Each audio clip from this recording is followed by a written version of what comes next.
Okay, we got to talk about this cup and the lead wrist in the golf swing. Based on all these comments that we got from one of our latest videos, there's a lot of confusion out there on what's going on with this cup and the lead wrist. Is it okay if you have a cup and the lead wrist? Isn't that going to cause the ball to slice? Don't you have to be bowed and have the handle really forward? And that's just not the case. From all the testing that we've done, the best players in the world have way more cup than you think at the address position and return back to that same position. Look at like Ludwig as an example. When he sets up, he's got about 2.5 to 3 knuckles visible, but then returns back to that position, which ensures his face is going to be square. He's going to have the correct amount of loft, right? He's not turning the knuckles over to de-loft the face. He's also not adding loft and having the knuckles more towards the sky. So in today's video, I'm going to walk you through really the key placement of the lead hand in particular against the handle and how that's going to control the pivoting action of the club head in the backswing, and how from there we can understand how the club is going to release while still keeping that cup in the lead wrist. And by not understanding what the hands are doing in the golf swing, you're just making golf harder than it needs to be. So we're here to make golf a little easier for you, make you get better faster, and that's the whole mission we're on right now. So if you're new here, go ahead and subscribe, throw a like on this video. It really means a lot for supporting the channel, and let's jump into it. So first thing I want to do, I want to start from a little bit of a different perspective. Okay, so I'm just going to sit here for a second. You could do this just sitting at home watching this, and take a club right out here in front of you and start with the club vertical like this. And the thing that we want to understand when we're gripping the golf club is we want to feel like our fingers are pointing up and to the left at like a 45-degree angle relative to the grip. That's going to allow us to get our placement of our thumb on the side of the handle, which really is going to just make it easier to get the club pivoting on this sideways angle. Okay, remember, that's one thing we have to understand is in golf, we're playing a sideways sport. So when we set up to the golf ball, our main objective is to hit down on the inside part of that golf ball. And the easiest way to do this is by placing that thumb on the side of the handle. We're now creating consistent point for the club head to pivot back on, and then lag, and then return right back to square. So that's the first thing that we have to understand. So if we just sit here and look at the club face starts square, okay? Now from here, all we're trying to do is we're trying to keep consistent pressure against the handle to really stabilize the heel of the club and allow the toe to pivot back of the heel. So at this position right here at the takeaway, the toe is toe up, okay? And the club face is pointing towards the wall. That's really what we're looking for. We're not trying to de-loft the club face. We're not trying to add loft to where the grooves are pointing towards the sky.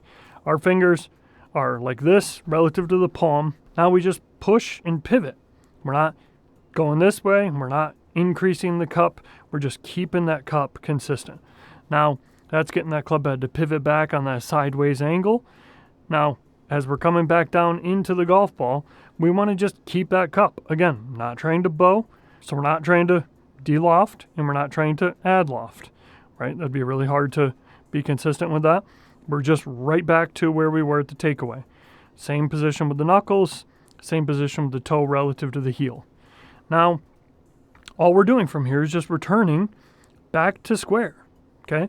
It's going to feel like a little bit of a flip, but because we're accelerating on this sideways angle, and because we're concentrating our pressures against the handle and pushing against the handle so well, you're not going to flip. The flips really only occur if you're not pushing against the handle properly. See, when you've got more of kind of a weaker grip with the lead hand, you're not able to push down as much. So the club can kind of kick back at you this way, which is when you see a flip and a scoop occur. But if you're pushing down against the handle and you're creating a consistent pivot point here in the takeaway, you just maintain this consistent pressure and just snap back down to where you were at the address position, and the face will square up. It won't kick back at you, right? If I take my fingers like this, pivot them back, and then snap them back to where they were, that's going to be perfectly square with the club face, accelerating on this sideways angle. Remember, we're accelerating on the sideways angle because we're setting the fingers back of the palm, okay? If I was more like straight up and down on the club, the fingers would go more up this way. That's why you typically see somebody with like more of a weaker grip, they're bowing their wrist to get the fingers set back of the palm, but they're doing it more this way opposed to that way. Which, from all the testing that we've done, it's just easier to apply pressure to the handle like this. When you're here, you're just using more like the exterior part of your hand, and it's just not as consistent, right? If I was going to like support the weight of my body on the ground, I wouldn't do it with the back of my hand. I would do it with some leverage here. So that's the number one thing we have to understand though. Fingers are pivoting back of the palm, so the club head pivots back of the handle. Now we're set on this like 45-degree angle. Now from here, all we're trying to do is just accelerate the club on this sideways angle, okay? And we're accelerating the club on this sideways angle because we're trying to hit down on the inside part of the golf ball. Remember, that's our main objective in the golf swing, okay? Now, what's going to allow us to get the proper release as we're coming into the golf ball is having what we call the swing wall, which is really just imagining as we're setting up to the golf ball, we've got, just sit down here for a sec, thumb on the side of the handle. The elbow should be pointing at the flag, okay? This is allowing the lead shoulder to stay in place and really brace the body as we're coming into the golf ball to allow that club head to return back to square. See, if I have this strong grip here, pivot the club back, and then I don't have this wall, and this just starts to break down, I'm just going to drive past this, and the toe is never going to return back to square. See, it's like this wall is basically what's allowing the face to return back to square, right? So when I'm over the golf ball, lead elbows at the flag, thumbs on the side of the handle, I've got the club face square right now. Now I just pivot the club back, come into the ball. Now I'm keeping this cup, but I'm snapping this thumb, boom, to square the face. I'm right back to square. So this is where I think people get confused because they think, oh, you're just going to keep the cup and just rotate. And we're not doing that because you're right. This would cause the face to be too open, the ball to be probably push, or if you're too outside the target line, the ball would slice. So this is why we need this wall here to keep the shoulder in place, to brace the body, to allow this catapult of the club head to return to back to square. Okay, the club head naturally wants to return back to square. It just needs you to have this wall in place to allow this to happen. If I make a swing and I'm coming into the ball and I just rotate my body and keep driving that handle, it's going to be really hard to get enough pressure applied to the handle to make this gear effect down here at the bottom occur. And gear effect is something we're going to keep getting into more, but gear effect is really just the club head having this gear effect of how it, from the pre-impact position, squares to the ball and then releases to the finish. But if we're just turning and rotating, then the body rotation is exceeding the rotational forces of the golf club. See, the club head naturally wants to square up because of how our hands are on the handle. So if we don't hit this wall here and we just drive through it, we're toast. So that's where I think people are getting confused with this cup and the lead wrist because they're thinking, oh, I just keep this cup and just rotate through, and that's why they're going to be slicing it or hitting blocks to the right. But that's not what's happening. We're hitting a wall here to return the fingers back to where they originally started. Almost imagine like a laser beam shooting out of the fingers here. I pivot back, and then I return right back to that same position. Same amount of knuckles visible, same angle of the fingers relative to the palm, which ensures the face is square.